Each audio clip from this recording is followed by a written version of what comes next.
Hi guys, welcome to Ace Combat Zero. We are playing Mission 6 of Ace Combat Zero, the Belkan War, Diapson. This is the mission to retake the capital of Ustio, Directus. Preparations to liberate Directus are now complete. I will now brief you on the Ustios 6th Air Division's role in regaining control of the capital. Directus is divided into 5 administrative wards, centering on the river Crescera. Powerful weapons have been placed in each ward, comprising the Belkan Army's Ustio branch headquarters. This battle will determine our fate, as the annihilation of all enemy forces will mean liberation of the nation of Ustio. The enemy forces are primarily comprised of ground troops. We have received information that, while not yet confirmed, there is also a squadron of high-tech enemy fighters. Your orders are to destroy the Belkan forces and liberate Directus. We can't afford to lose.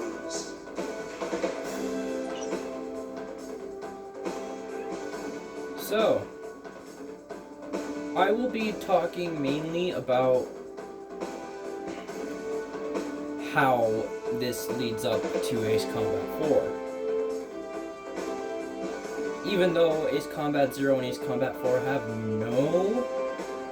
actually, I will be talking about air combat, because air combat takes place in 1995, the same year as Ace Combat 0 takes place. But as we know, Ace Combat 0 goes to the end of the year on December 31st, and that's when the last mission is played.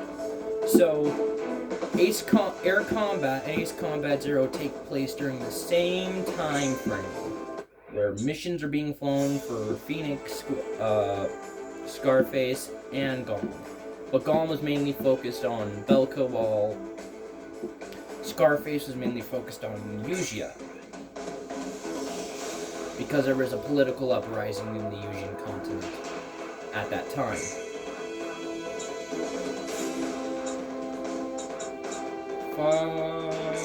Bring this. Pixie, you bring bombs and you just bomb people. So, in air combat, the Ustian government was trying to join basically the strange world version of the UN.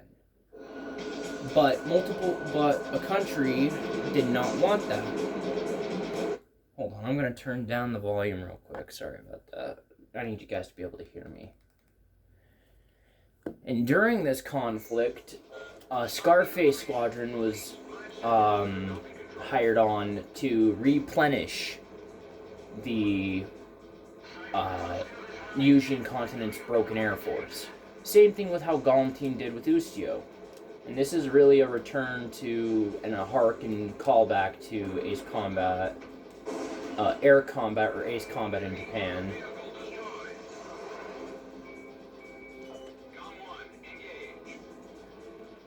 And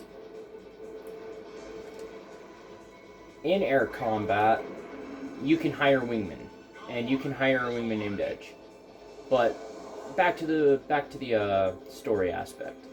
In Air Combat, Scarface Squadron faces off against I think they're called the terrorists in the game. They were really, really simply named.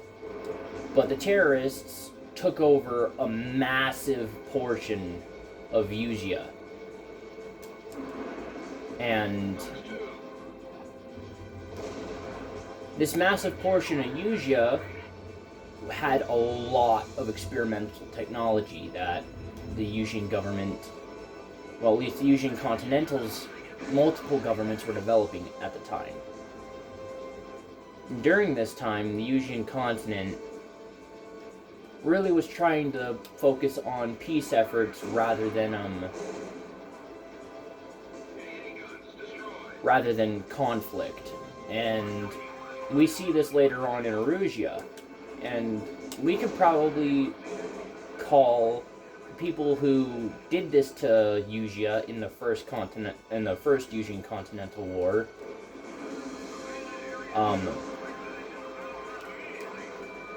they could have been the Free Erussia, because they have really similar goals to Free Erussia.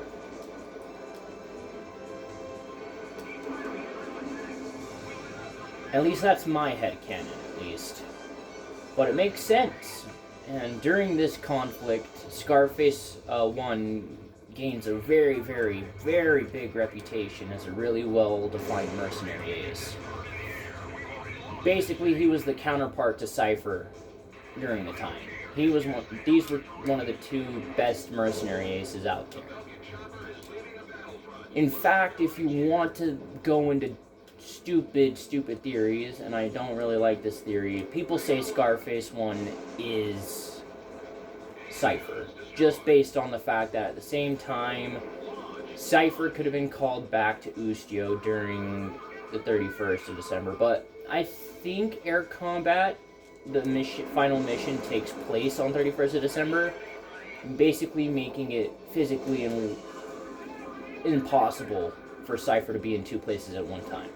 He couldn't have been in Avalon, and I think it was the Twinkle Isles at the same time fighting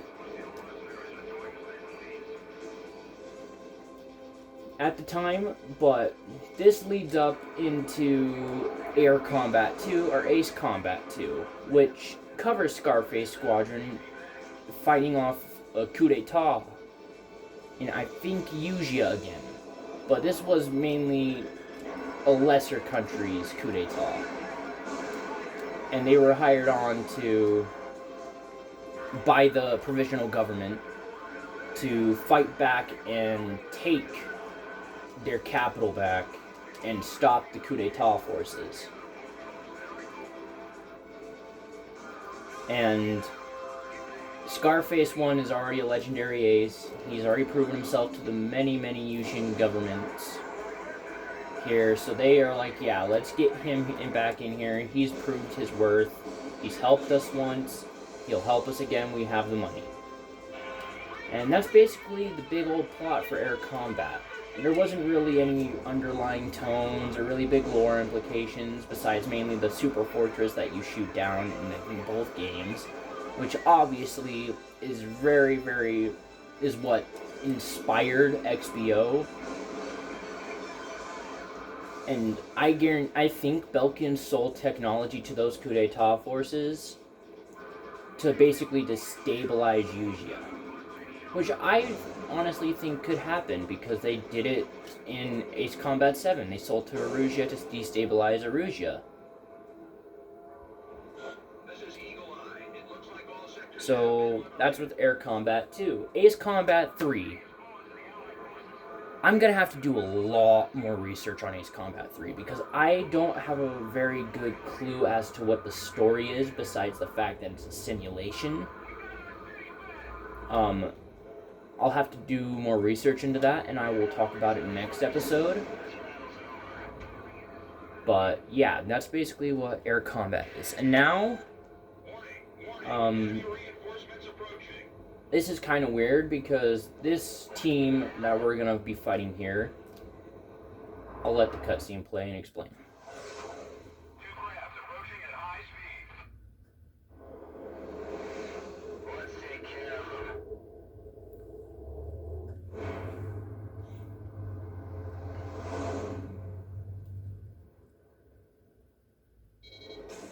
These guys fly Su-37s, and as we all know, Yellow Squadron also flew Su-37s, but this team actually has the same kind of markings as Yellow Squadron did in Ace Combat 4, and I guarantee you it's a harken callback to it.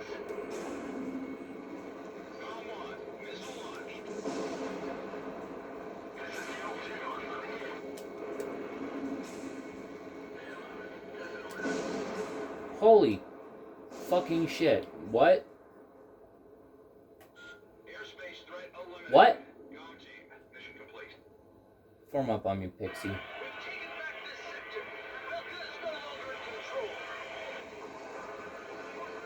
I feel kind of bad because I killed yellow targets this mission.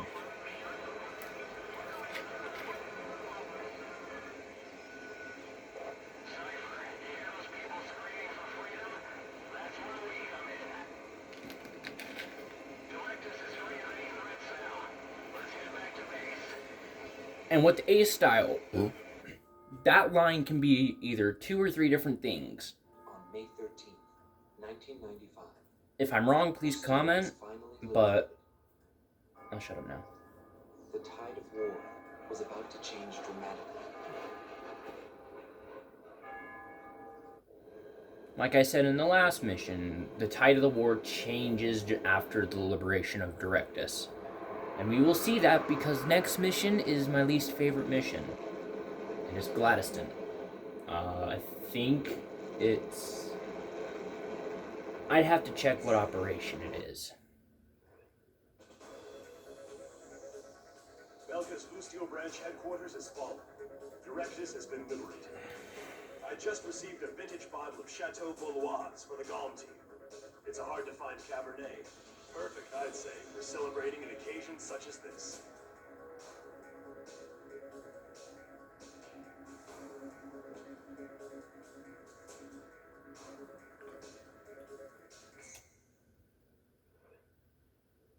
Ooh, I got gold A's.